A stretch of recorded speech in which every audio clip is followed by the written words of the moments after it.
सीता जी के चरणों में जयंत ने चोंच मार दी तो चला। रुधिर जब रघुपति देखा, जब रुधिर भगवान सीता जी के चरणों से जब रक्तधार वही भगवान राम ने देख लिया तो तुरंत सीख का ही धनुष बाण बना करके और उस जयंत के पीछे अपने बाण को छोड़ दिया।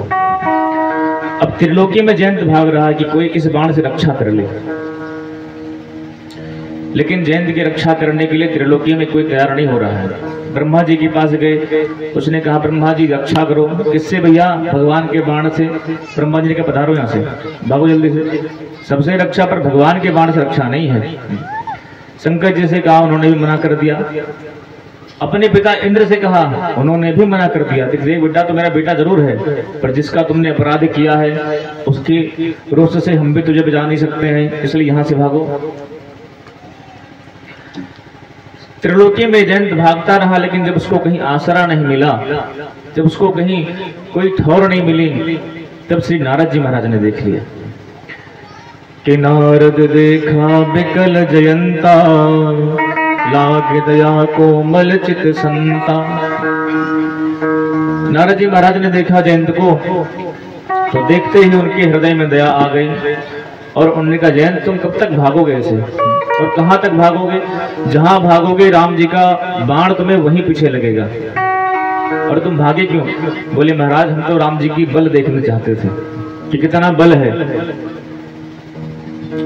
नारद जी ने कहा देखा? बोले महाराज जितनी उम्मीद से उससे ऊपर देख लिया, तो अब कैसी कृपा होगी? बोले जिसका बाण है उसी के शरण में जाओ। सीता जी के चरणों में आके बैठ गया। अब इस भले इंसान को इतना भी नहीं पता है कि भगवान की तरफ पैर नहीं मुख करते हैं, तो पैर तो कर दिया भगवान की तरफ, मुख कर लिया इधर। सीता जी ने देखा तो मुख कर दिया भगवान की तरफ और बोले कि प्रभु गलती हो गई। राम जी ने कहा ये बताओ तुमने मारा क्यों चोंच? जयंत ने कहा प्रभु आपका बल देखना चाहते थे कि आपका बल कितना है। बोले बल देखा? बोले सरकार जितना था उससे अधिक देखा। तो बोले जब देख लिया तो लौट क्यों आए? बोले सरकार हम तो आपका बल देखना चाहते थे, पर अब आपकी कृपा देखना चाहते हैं, कृपा कितनी आपकी है। तो भगवान ने कहा ठीक है, पर ठाकुर जी ने कहा दंड तो तुम्हें देना है क्योंकि तुमने जानकी जी का अपमान किया है। इसलिए भगवान ने उसकी एक आंख फोड़ दी और छोड़ दिया उसको। इस प्रकार से भगवान ने जयंत को भी शिक्षा दी भाई कि देखो एक दृष्टि से देखो सबको, दो दृष्टि से मत देखो। और भगवान की जो परीक्षा लेता है उसका एक आंख छूट ही जाता है महाराज। इसलिए परीक्षा इंसान की होती, परमात्मा की नहीं होती है। सती माता परीक्षा लेने गई तो अपने प्राणों को छोड़ना पड़ गया उनको, दूसरा अवतार लेना पड़ा, क्योंकि ब्रह्म अतर्क बुद्धि मन बानी। भगवान बुद्धि मन और वाणी से अतर्क हैं, इसलिए उनको जानना है तो प्रेम से ही जान सकते हैं और कोई साधन नहीं है। भैया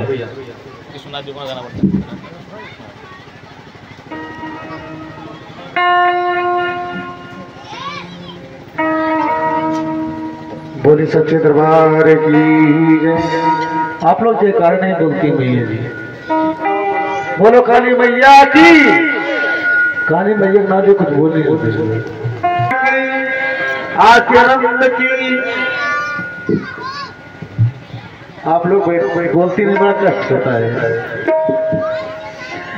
किस्मत नहीं कि महाराज जी गए हैं अकेले बोले। देखो अच्छी बताई, भगवान के नाम का आप लोग जय बोलेंगे तो आपकी भी जय जयकार हर जगह होगी, और भगवान का नाम का जय नहीं बोलेंगे तो आपकी भी नैया डूब जाएगी। इसलिए जय बोलो तो प्रेम से बोलो। बोलो सीता रामचंद्र भगवान की जय। हाँ सभी चात्मा जय हुए भाई, पराजय क्यों ना चाहते हैं अपन। अब इधर श्री राम जी ने विचार किया कि चित्रकूट में काफी भीड़ हो गई, संतों महात्माओं की तपस्या में बड़ा विक्षेप हो रहा है, तो भगवान वहां से पहुंच गए हैं अत्रि मुनि के आश्रम पर। अत्रि मुनि ने बड़ा स्वागत किया है भगवान का, और उनके धर्म पत्नी अनुसुईया मैया, उन्होंने सीता जी को पातिव्रत धर्म का बड़ा सुंदर उपदेश दिया है। उसके बाद भगवान उनको आनंद देते हुए अत्रि और अनुसुईया को भगवान आगे बढ़े हैं। तो सरभंग नाम के एक मुनि हैं, वो अपने शरीर को छोड़ करके भगवान के धाम जा रहे थे। उनको पता लगा कि ठाकुर जी आ रहे हैं, तो अपने शरीर के रोक करके रखा कि भगवान का दर्शन करके ही प्रस्थान करेंगे। ए माताओं भाई शोर न करो, शांत रहो। तो भगवान ने उनको दर्शन दिया सर्वभंग मुनि को, और दर्शन देकर के सर्वभंग मुनि भगवान का करते करते भगवान के धाम पहुंच गए। अब भगवान थोड़ा आगे बढ़े हैं तो बड़ा विशाल सफेद हड्डियों का पहाड़ देखा है। भगवान ने कहा भाई ये क्या चीज है? संतों ने कहा महाराज रावण और उनके जो राक्षस हैं उनके द्वारा इतने संतों का, इनके ब्राह्मणों की हत्या करी है। भगवान की आंखों से नेत्रों से आंसू आ गए कि जिन संत और ब्राह्मणों के हित के लिए मेरा अवतार होता है, उनका इस प्रकार से अत्याचार, अनाचार, इस प्रकार से हत्या। तो भगवान ने अपनी दोनों भुजा उठा करके प्रतिज्ञा की है कि निशाचर हीन करो मही, इस पृथ्वी को मैं निशाचरों से हीन कर दूंगा, तब तक मैं शांत नहीं बैठूंगा। भगवान की प्रतिज्ञा थी कि जब तक मैं इस पृथ्वी पर एक भी निशाचर को जिंदा नहीं छोड़ूंगा तब तक भगवान बैठेंगे नहीं। आगे ठाकुर जी प्रतीक्षा करके चले हैं प्रतिज्ञा लेके। तो एक संत हैं बड़े प्यारे भगवान के, सुतीक्षण जी महाराज, जो अगस्त जी के शिष्य हैं। अब वो भगवान की प्रतिज्ञा, भगवान के ध्यान में बैठे हुए थे, और भगवान के ध्यान में बैठे थे तो भगवान की स्वामली सूरत उनके हृदय में दिखाई पड़ रही थी। अब सीताराम लक्ष्मण आके खड़े सामने, भगवान को 1 घंटा हो गया, खड़े खड़े देख रहे हैं कि भला आदमी आंख खोले तब तक दिखे हम, अरे तो आंखें बंद करके बैठा है। तो भगवान ने सोचा कि अच्छा समझ गया, इसके हृदय में मेरी झांकी दिख रही है। भगवान ने तुरंत उसको अंतर ध्यान किया, तो जैसे आंख बंद की तो हल्का के खोले, कहाँ गए? तो जो झांकी भगवान के हृदय में दिख रही थी वही झांकी सामने दिखाई पड़ गई सीताराम लक्ष्मण की। देखते ही महाराज सब कुछ भूल गए और तुरंत भगवान के चरणों में प्रणाम करने लगे। सुतीक्षण जी महाराज ने भगवान को प्रणाम किया है। भगवान ने कुछ मांग लो मेरे से। सुतीक्षण जी ने कहा भैया हमें वरदान मांगना आता ही नहीं, वरदान किसको कहते हैं आप बताओ? आज तक कभी वरदान मांगा नहीं, वरदान होता कैसा है? तो आपकी अपनी इच्छा से जो वरदान देना हो दे दीजिए। भगवान ने कहा ठीक है, अविरल भगति विरति विज्ञान हो सकल गुण ज्ञान निधाना, तुमको मैं अपनी अविरल भक्ति प्रदान करता हूँ। अविरल मतलब निरंतर चलने वाली, जो कभी खत्म ना हो। जैसे गंगा जी गंगोत्री से निकली तो वो सीधे कहाँ रुकती हैं? गंगा सागर में। सारे समाज को, सारे संसार को पवित्र करते हुए प्रयागराज से होते हुए गंगा सागर में जाकर के गंगा जी रुकती हैं। वैसे ही कह रहे हैं भक्ति हमारी और आपकी कैसी हो? गंगा जी की तरह हो। ऐसा ना हो कि कोई काम पड़ा तो भगवान को 3-3 लड्डू चढ़ाने लगे, और काम खत्म तो भगवान को बतासा भी भगवान को नहीं पूछ रहे लड्डू की कौन कहे। आजकल हम भक्ति कैसे करते हैं? जब हमारा काम भगवान से पड़ता तब तो भगवान को ओम जय जगदीश हरे, स्वामी जय जगदीश हरे, भक्त जनों के संकट, भक्त जनों के संकट क्षणों में दूर करे, ओम जय जगदीश हरे। ऐसी भक्ति होती हमारी। बोले महाराज संकट बढ़ो तो खूब ओम जय जगदीश हरे, और जहाँ संकट दूर तो कहाँ कौन जगदीश कौन हरे, सब दूर। सबसे पहला काम हमारे पास सुख आता है, हमारा दुख कटता है, सबसे पहला काम हम यही करते हैं, भगवान को दूर करते हैं। किसी को दूर करें चाहे ना करें, परमात्मा को सबसे पहले दूर कर देते हैं कि आपसे हमें कोई मतलब नहीं है। लेकिन ये ध्यान रखिएगा, जो व्यक्ति भगवान को सुख में याद करता है उसे भगवान को दुख में भी याद करना चाहिए। क्योंकि सुख में हो सकता है कि हम भगवान की भक्ति तो करते करते हैं, दुख में हो सकता है भगवान की भक्ति हम करते हैं। कष्ट पड़ता है हमारे ऊपर कोई संकट पड़ा, कोई कष्ट पड़ा तो भगवान को खूब रोज भगवान से प्रार्थना करते हैं, और जहाँ संकट खत्म, कष्ट खत्म, सुख के दिन आ गए तहाँ भगवान को हम भूल जाते हैं। तो ऐसा नहीं करना चाहिए। इसलिए आप लोग इतना ध्यान रखिएगा कि सुख पड़े चाहे दुख पड़े, पर भूलेंगे नहीं अनाथ आपको कभी भी। संसार में सुख और दुख तो ये तो हमारे कर्मों से मिलता है, भगवान को ही थोड़े देते हैं हमें सुख दुख। और आजकल तो क्या होता है, जरा सी भक्ति हमने करी, जरा से भगवान के भक्त भय, जरा सा कष्ट आया तुरंत सबसे पहले भगवान के ऊपर खोपड़ी फोड़ते हैं। बैठे बैठे इनके रोज हम अगरबत्ती सो गई थी, हमारे ऊपर दुख आता है, देखा था कुछ छोड़ता नहीं बाटे, तो सबसे पहले भगवान को इंसान सुनाता है। पर कुंती मैया ने तो भगवान से मांगा ही दुख, उनके ऊपर तो कष्ट के कष्ट आते रहे, पर उन्होंने भी भगवान की भक्ति नहीं छोड़ी। आपको सीधा बताते हैं फंडा, भक्ति मतलब होता क्या है और भक्ति को करने से फायदा क्या होता है। छोटे से बच्चे को यदि हम सुई लगाते हैं तो कितना रोता है, चिल्ला चिल्ला के डॉक्टर साहब का कान खाता है, प्लस जो लोग बैठे रहते हैं उनका भी कान खा लेता है।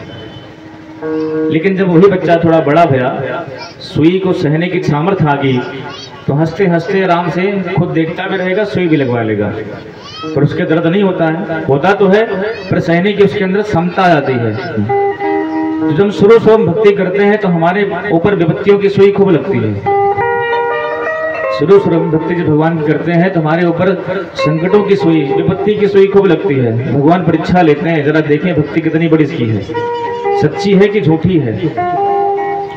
और जब हमारे विपत्तियों की सुई लगती है तो हम छोटे बच्चे की तरह खूब रोते हैं, हे भगवान कैसे होगा, क्या होगा। कराओ कराओ आराम से करिए, एक कराओ कराओ कराओ कराओ भैया कराओ। तो हम रोने लगते हैं भगवान को देख करके।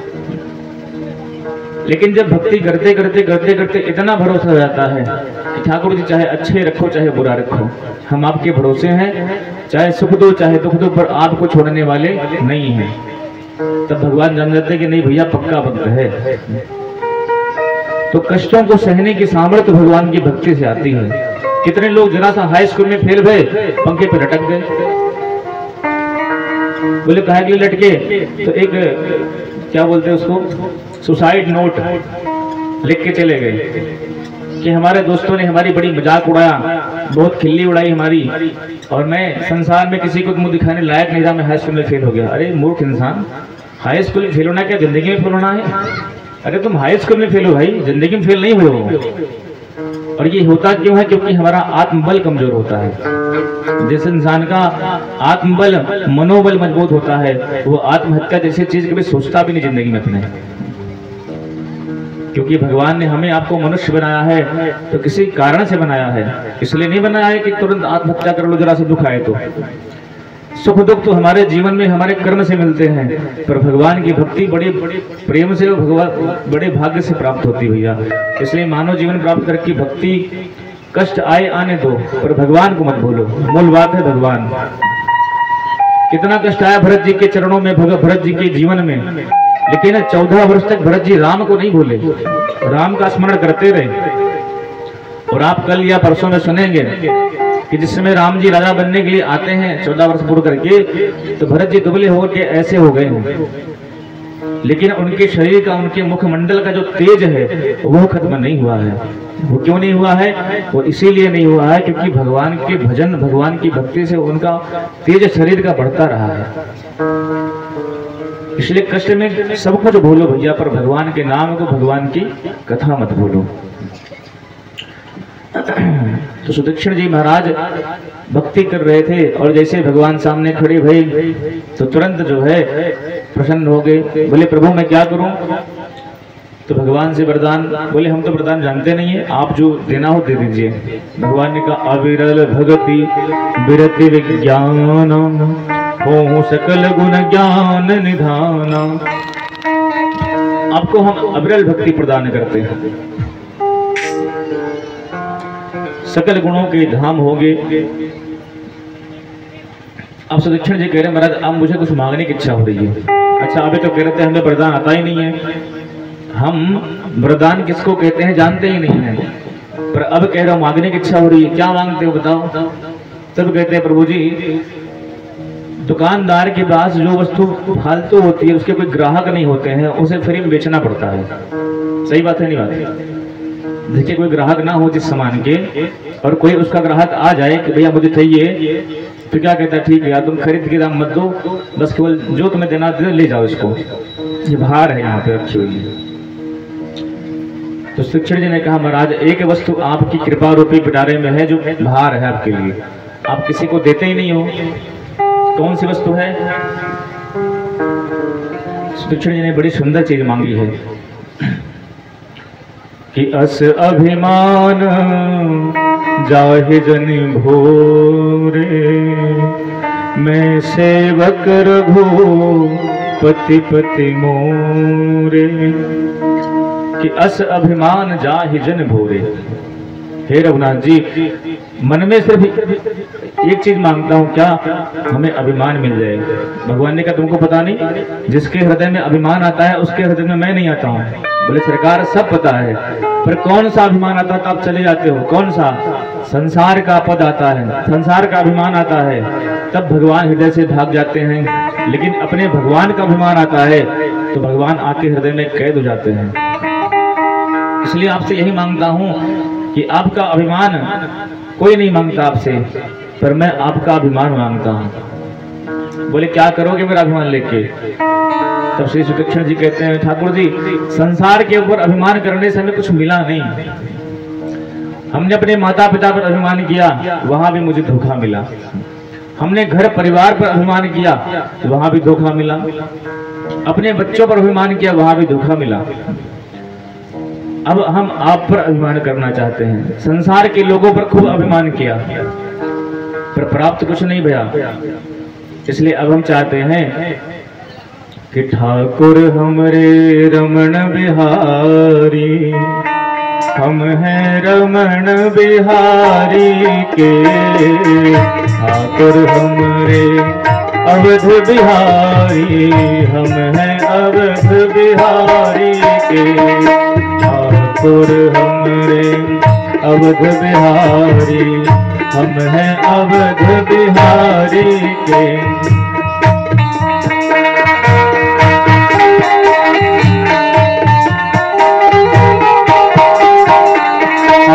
ठाकुर हमरे अवध बिहारी, हम हैं अवध बिहारी के।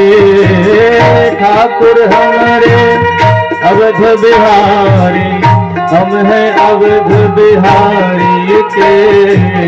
साधु सेवा धर्म हमारा, काम न दुनियादारी से। साधु सेवा धर्म हमारा, काम न दुनियादारी से। ठाकुर हमारे अवध बिहारी, हम हैं अवध बिहारी के। ठाकुर हमारे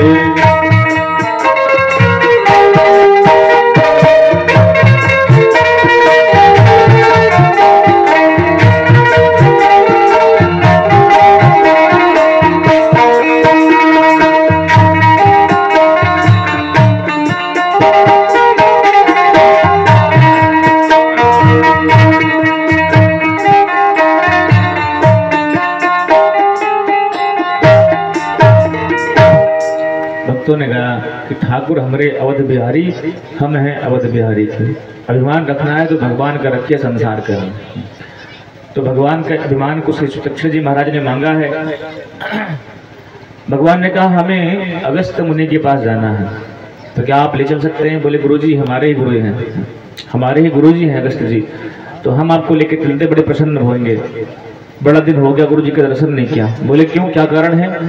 तब कहते हैं एक बार क्या हुआ कि हमारे गुरुजी जो है उनके पास छोटे से शालिग्राम जी थे और जा रहे थे तीर्थ यात्रा के लिए गुरुजी हमारे।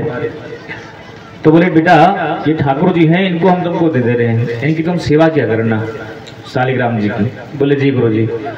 अब कह रहे थे महाराज हम तो मैं डेली सेवा करूं ठाकुर जी की, पर एक दिन हुआ क्या कि शालिग्राम जी खो गए। बहुत ढूंढा पर मिले ही नहीं, कहाँ चले गए। तो मेरे मन में ऐसा आया कि काली काली जामुन ला करके मैं रख देता हूँ और उस जामुन की सेवा मैं करता रहूंगा। गुरु जी आएंगे तब दे दूंगा जामुन को ठाकुर जी आपके, क्योंकि देखो शालिग्राम अगर किसी ने देखा होगा तो काले काले होते हैं छोटे से, और उतनी बड़ी ही जामुन भी होती है। सुदक्षिण जी ने कहा कि हमने लगा महाराज कि ये काली काली जामुन जो है शालिग्राम के रूप में हम रख देंगे और गुरु जी को शालिग्राम बना करके दे देंगे। अब गुरु जी भैया तीर्थ यात्रा करके आए और शालिग्राम। बोले हाँ बच्चा हमारे ठाकुर जी कहाँ हैं? बोले सरकार ये हैं। अब सुदक्षिण जी कहते हैं हमने अपने ठाकुर जी को दे दिया उनको, और जब दिया तो छोटे से श्री ठाकुर जी महाराज सुबह सुबह जब नहाए, जब सुबह सुबह नहाए श्री गुरुदेव भगवान ने अगस्त जी ने सोचा कि चलो उठे हैं ठाकुर जी को स्नान करवाते हैं। तो पहले तो स्नान कराया तो बड़े प्रेम से नहा लिए, और जहां ठाकुर जी को सोचा कि चंदन लगाए हाथ से लेके मल दें, जब हाथ में लिया मला तो एकदम से मल गए ठाकुर जी, क्योंकि वो ठाकुर जी थे ही नहीं, वो तो जामुन थी। गुरु जी बड़े गुस्सा हुए, सुदीक्षण ये क्या है, ठाकुर जी कहाँ है? बोले गुरुदेव ठाकुर जी तो खो गए, क्या करें? तो बोले ये जो जामुन है गुरु जी। बोले ये क्यों रखा? हमने कहा गुरु जी आप डांटोगे इसलिए हमने जामुन, वो ठाकुर जी की जगह जामुन रख दिया। बोले भाग दो यहाँ से, आश्रम पे दिखाई मत पड़ने दोबारा, इतने प्यारे ठाकुर जी तुमने खो दिया उनको। बोले महाराज तब से अभी तक गुरु जी का दर्शन नहीं हुआ है, आपके बहाने हम भी गुरु जी के दर्शन कर लेंगे, इसलिए आप चलिए लेके हमें। अब श्री ठाकुर जी महाराज आगे राम जी, लक्ष्मण, सीता जी और इधर जो है सुदीक्षण जी महाराज अगस्त्य जी के पास राम जी को लेके गए। और जैसे ही शिष्यों ने कहा कि रघुनंदन पधारे हैं, तुरंत अगस्त्य जी महाराज आए तो सबसे पहले भगवान तो बाद में मिले, सुदीक्षण जी पहले मिले। गुरुदेव आपके शिष्य सुदीक्षण का प्रणाम स्वीकार हो। बोले तुम? शिष्यों ने कहा कि रघुनंदन आए हैं। बोले हाँ गुरुजी ये है रघुनंदन। जब दिखाया राम, लक्ष्मण, सीता जी को तो प्रसन्न हो गए। बोले बेटा आज तक यह उदाहरण तो हमने सुना है कि गुरु के द्वारा भगवान मिले हैं, लेकिन आज तूने संसार में पहला उदाहरण पेश कर दिया कि शिष्य के द्वारा भगवान प्राप्त हो गए हैं। बड़े प्रसन्न हुए हैं अगस्त्य जी महाराज, खूब चर्चाएं भई हैं। फिर आगे से वहां पंचवटी पहुंच गए हैं और भगवान श्री पंचवटी जब पहुंचे हैं तो पंचवटी में श्री लक्ष्मण जी का और राम जी का, सीता जी का बड़ा सुंदर सत्संग हुआ है। बहुत सुंदर सुंदर बातें पूछी हैं, माया क्या है, विद्या क्या है, अविद्या क्या है, जीव कौन है, ईश्वर कौन है। अब इन सब की चर्चा करेंगे तो काफी टाइम लग जाएगा, व्याख्या बहुत लंबी हो जाएगी, विस्तार काफी हो जाएगा। तो सबके बारे में राम जी ने बड़ी सुंदर व्याख्या करी है। और उसी समय एक सुंदरी का रामचरितमानस में प्रवेश होता है, जिसका नाम है कि सूर्पनखा रावण के बहिनी। सूर्पनखा जो रावण की बहन है, उसका उसी समय पंचवटी में प्रवेश होता है। राम जी को देखा बड़े सुंदर सांवले सरकार, उसने कहा मैं इनसे विवाह करूंगी, कुछ भी हो जाए मैं इनसे विवाह करूंगी। और बड़ा सुंदर रूप बना करके एकदम बन ठन के राम जी के पास में आई। बोले सरकार तुम सम पुरुष नमो सम नारी, तुम सम पुरुष नमो सम नारी, यह संजोग विधि रचा विचारी, यह संजोग विधि रचा विचारी, तुम सम पुरुष नमो सम नारी, यह संजोग विधि रचा विचारी, यह संजोग विधि रचा विचारी। सूर्पनखा ने भगवान को देखा तो बड़ी बन ठन की आई। अच्छा हमारे सामने कोई सुंदर स्त्री या पुरुष आ जाए और अपने बारे में बखान अपने मुख से करे कि देखो हमारे समान सुंदर कौन है, ये पैंट देखो, हेड देखो, बूट देखो, टाई देखो, तो आदमी के मन में होता भाई देख लें कौन इतनी तारीफ कर रहा अपनी। तो इंसान तो एक बार देखता ही देखता है, कम से कम देखे तो सही अपनी तारीफ अपने मुंह से कौन कर रहा है। सूर्पनखा ने अपनी इतनी बढ़िया तारीफ करी कि तुम्हारे समान पुरुष नहीं तो मेरे समान नारी नहीं संसार में। और हमारे आपके मिलन के समय को विचारा किसने है? बोले यह संजोग विधि रचा विचारी, विधाता ने बहुत सोच समझ के इस संजोग को रचा है। अब ब्रह्मा जी अपने माथे पे हाथ पीटे, हे भगवान हमने भगवान को नहीं बनाया तो इनके दोनों के मिलने के संबंध कहां से बना दूंगा मैं। भगवान ने कहा देवी तो तुम्हारा विवाह नहीं हुआ अभी तक? कहते नहीं महाराज। क्यों? वो कहती अभी तक हमें जो है हमारे लायक कोई मिला ही नहीं संसार में। भगवान ने कहा इतनी सुंदर हो? बोले देखो तो सही एक बार हमारी तरफ, हम कैसे पता लग जाएगा। भगवान ने क्यों नहीं मिला? बोली महाराज हमारे माता पिता ने, भाइयों ने बहुत सारे लड़कों को देखा पर मैंने सबको फेल कर दिया। अच्छा तो हमें देख के क्या सोचा? बोले तावते अब लग रही कुंवारी, लेकिन मन माना कछु तुम ही निहारी। अच्छा मेरी दृष्टि में पूर्ण रूप से तो आप भी खरे नहीं हो, हमारे लायक तो आप भी नहीं हो, लेकिन काम चल जाएगा, चला लूंगी काम। अब तक जितनों को देखा उनसे सुंदर हो, इसलिए काम चल जाएगा। बोले अच्छा अच्छा, जवाब देना हो तो मान लो कोई हमसे बात कर रहा हो तो जवाब हमें अगर हमें देना है तो उसकी तरफ देख के जवाब देते हैं, लेकिन राम जी जवाब तो दे रहे हैं पर किसकी तरफ देख के दे रहे हैं? सीत ही चितई कहे प्रभु बाता, सीत ही चितई कहे प्रभु बाता, आए कुमार मोर लघुराता, आए कुमार मोर लघुराता। सीता ही चितई कही प्रभु बाता। सीता जी की ओर देख के राम जी सुबनखा को उत्तर दे रहे हैं और कह रहे हैं आहे कुमार मोर लघु भ्राता। हमारे लघु भ्राता हैं, छोटे भाई हैं और वो कुमारे हैं, तो तुम उनसे विवाह कर लो, हमारी शादी तो हो चुकी है।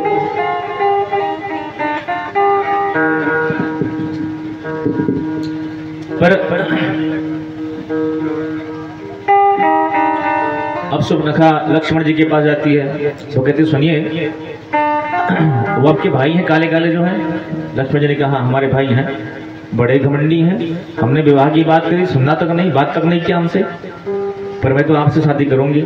आप गोरे गोरे हो, मैं भी गोरी, आप भी गोरे, सुंदर जोड़ा है, तो काले काले हैं, वो काले मन के भी हैं, काले शरीर के भी हैं, उनसे विवाह नहीं करना, शादी आपसे करनी है।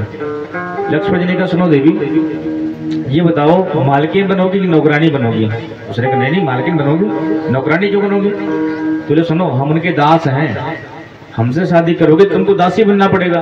बोले फिर? बोले उन्हीं के पास जाओ, वो राजा है अयोध्या के, उनसे विवाह करोगी तो रानी बन के रहोगी। फिर राम जी के पास आ गए, सुनिए विवाह तो आप ही से करना है, कुछ भी हो जाए।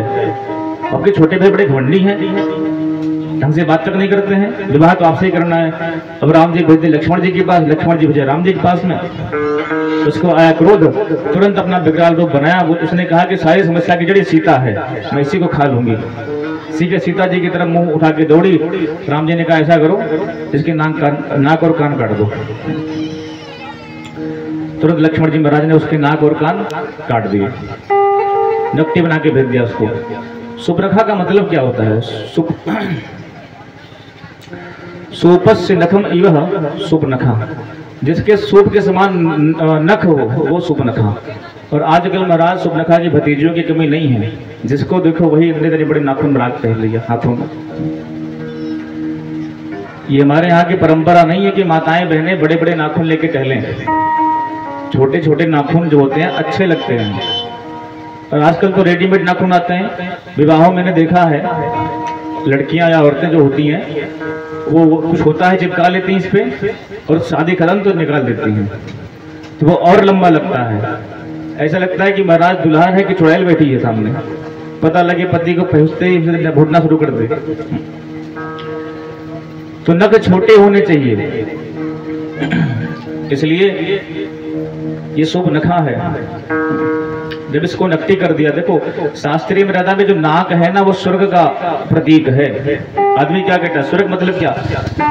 जिसका समाज में ऊंचा पद प्रतिष्ठा हो उसको स्वर्ग मिलती है, और स्वर्ग मतलब नाक जो है वो स्वर्ग का प्रतीक है। जिसका समाज में ऊंचा नाम हो, ऊंचा पद हो, अगर कोई उससे गंदा काम हो जाए क्या कहता थे? भैया नाक कटा लिया हमारे को, समाज में मुंह दिखावे लायक नहीं रहेगा ना, तो उसकी नाक भी काट दी, मतलब तुम स्वर्ग के भी अधिकारी नहीं हो। नकटी करके सुपनखा को भेजा भगवान ने, और वो पहुंच गई मारीच के पास में। खरदूषण के पास, अपने भाई खरदूषण के पास पहुंची सुपनखा और बोले तुम लोग बड़े बड़े बहुत अपनी डींगे हाँकते हो कि हमारे समान कोई बलवान नहीं संसार में, तुम्हारी बहन का नाक कान कट गया, तुम लोग बैठे रह गए, धिक्कार है तुमसे भाइयों पर। उसने कहा अभी तो बता तो सही हुआ क्या? तब वो कहती है कि एक सुंदर कुमार आए हैं पंचवटी में, मैं वहां गई, उन्होंने मेरा नाक कान काट दिया। अब खरदूषण सारी सेना लेकर के चला है। इधर भगवान राम ने लक्ष्मण जी से कहा कि तुम सीता जी को लेकर के कहीं गिरिखोर गुफा में चले जाओ और हम इनका संहार करते हैं। अब इधर लक्ष्मण जी महाराज सीता जी को लेकर चले गए हैं, और भगवान ने जितने दैत्य आए हैं उन सबके अंदर अपना रूप प्रकट कर दिया।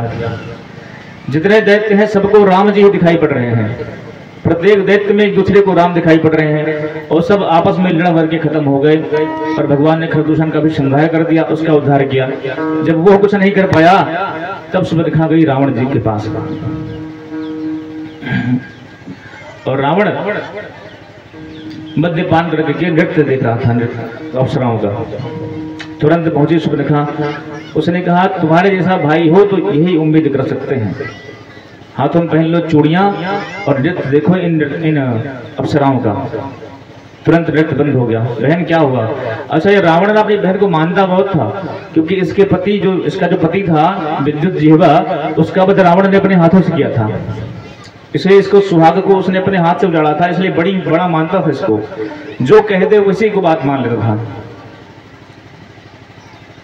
बोले 2 कुमार आए हैं पंचवटी में, उन्होंने मेरे नाक कान काट दिया है। और सुनो, उनके संग एक सुंदर राजकुमारी भी है, इतनी सुंदर है त्रिलोकी में उसके समान सौंदर्य किसी का नहीं होगा। जब रावण ने सुना कि राजकुमारी है और सुंदर है, तब तो उसके मन में काम जागृत हो गया कि ऐसी राजकुमारी का तो हरण करके ले आऊंगा। और अंत में कहा कि उन दोनों ने खरदूषण का संहार कर दिया। जब सुना कि खरदूषण भी मर गया, तब कहता है कि खरदूषण मोहि समबलवंता, तिनहि कुमारी बिनु भगवंता। खरदूषण तो मेरे समान बलवान है और उसको भगवान के सिवा दूसरा कोई मारने वाला नहीं है। तो लगता है ठाकुर जी ने अवतार ले लिया है, भगवान ने अवतार ले लिया है।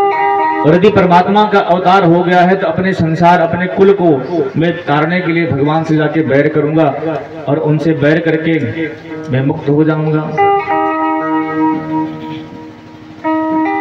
अब खरदूषण, रावण ने अपने मामा मारीच से कहा कि तुम जाओ और मैं सीता का हरण करूंगा, कुछ भी करो पर ऐसी व्यवस्था करो कि मैं सीता का हरण कर लूं। मारीच ने कहा जानते हो तुम कौन है? साक्षात ब्रह्म है, सीता साक्षात जगत जननी है। यदि उनके पास जाओगे तो जल के भस्म हो जाओगे, मैं करने वाला काम नहीं तुम्हारा। रावण ने कहा नहीं जाओगे तो मैं मार दूंगा। मारीच ने कहा इस पापी के हाथ से मरने से अच्छा है भगवान के हाथ से मर जाएं, कम से कम भगवान का धाम तो मिलेगा। उसने कहा ठीक महाराज हम जाते हैं, आप परेशान ना होइए। और इधर मारीच सोने का मृग का रूप बना करके आया है।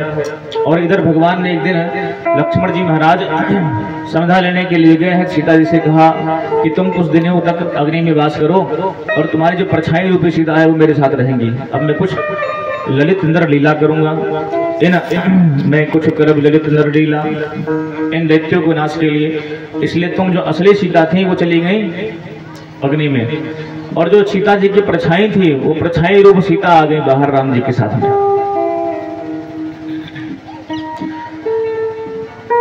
तो सीता जी ने कहा, राम जी लक्ष्मण जी बैठे हुए थे, सोने के मारीच मृग बना था सोना का, उसको देखा तो सीता जी ने कहा सुनिए ये सोने का मृग बड़ा सुंदर है, इसको मार के लेके आइए, हम लोग अयोध्या लेके चलेंगे अपने राजघराने में। राम जी ने कहा ठीक है भाई ले चलते हैं। अब भगवान ने सोचा कि पहली बार सीता ने मुझसे कुछ मांगा है, यदि ना दो तो बेकार।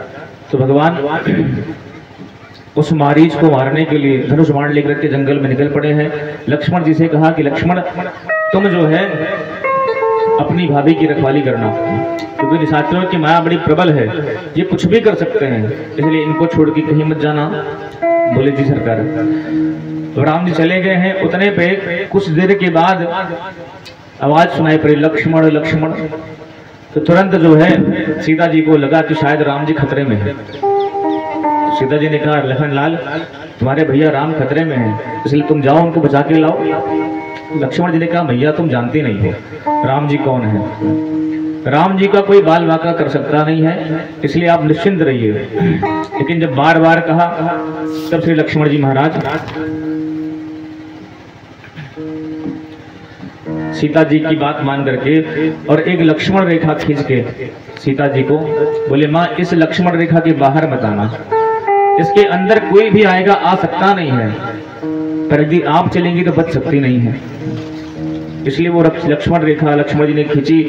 लक्ष्मण चले गए राम जी को लाने के लिए। इतने पे रावण को मौका मिल गया, साधु का वेश बनाया है और कहता है भिक्षाम देहि भवती भिक्षाम देहि, हे मैया भिक्षा दो।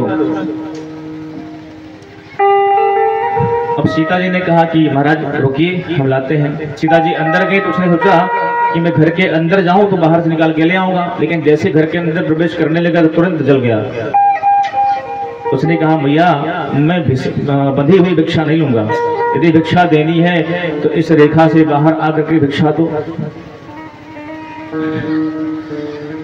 और तुरंत श्री जानकी मैया ने विचार किया कि रघुकुल की रीति है कि आज तक उसके दरवाजे से कोई भूखा नहीं गया है, और भले ही मेरे देवर जी ने कहा यदि मैं बाहर जाऊंगी तो अपहृत हो जाऊंगी, लेकिन मेरा धर्म ये है कि मैं इस ब्राह्मण को भिक्षा जरूर दूं, भले अपहृत हो जाऊं, क्योंकि मेरा धर्म कहता है धर्मो रक्षति रक्षितः, हम धर्म की रक्षा करेंगे, धर्म हमारी रक्षा करेगा। ये सोच करके सीता जी बाहर निकली हैं और तुरंत रावण ने अपने असली वेश में आकर के सीता जी का हरण कर लिया है। सीता जी पुकारती रही हैं, बार बार विलाप कर रही है रक्षा करो रक्षा करो, पर कोई रक्षा के लिए आया नहीं है सीता जी का। मैं आगे कथा कहूं उससे पूर्व एक भजन हमारे भैया सुना देंगे। उससे पूर्व में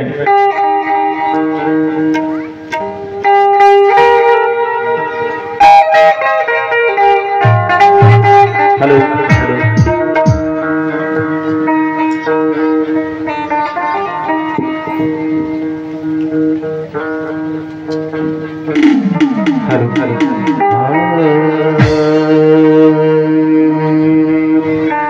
राम सबके बाद 2 मिनट के लिए मंच से उतरेंगे, तब तक आप भजन का आनंद लीजिए। हम आते हैं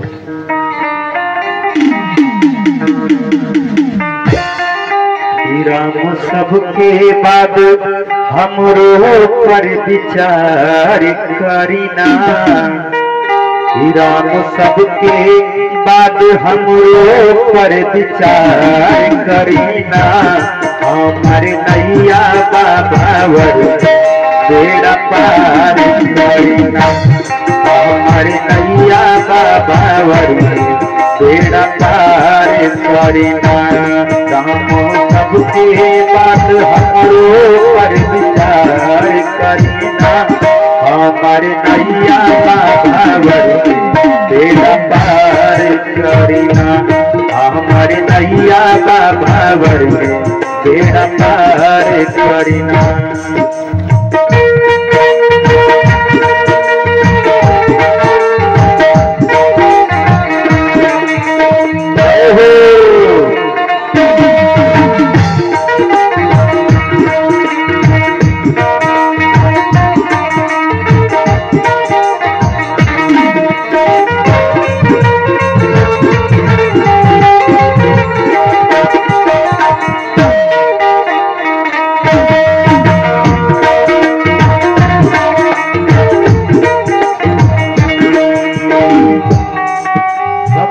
पुकार सुनी दौड़ी के आवे, सबके पुकार सुनी दौड़ी के आवे, बिगड़ल समन में कान्हा फूल बरसावे, बिगड़ल चमन में कान्हा फूल बरसावे, हमरा ज्ञान के बदला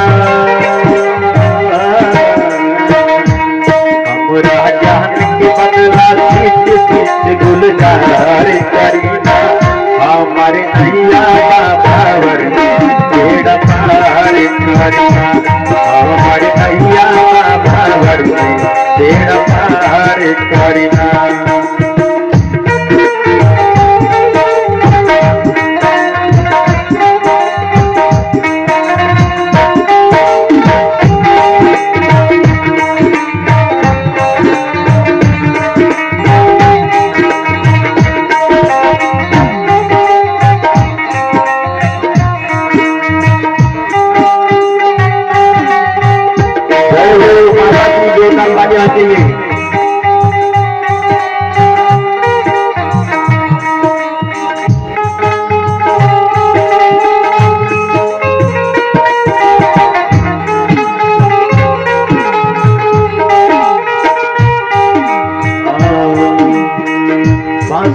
बजा के मान बास के बढ़ौनी।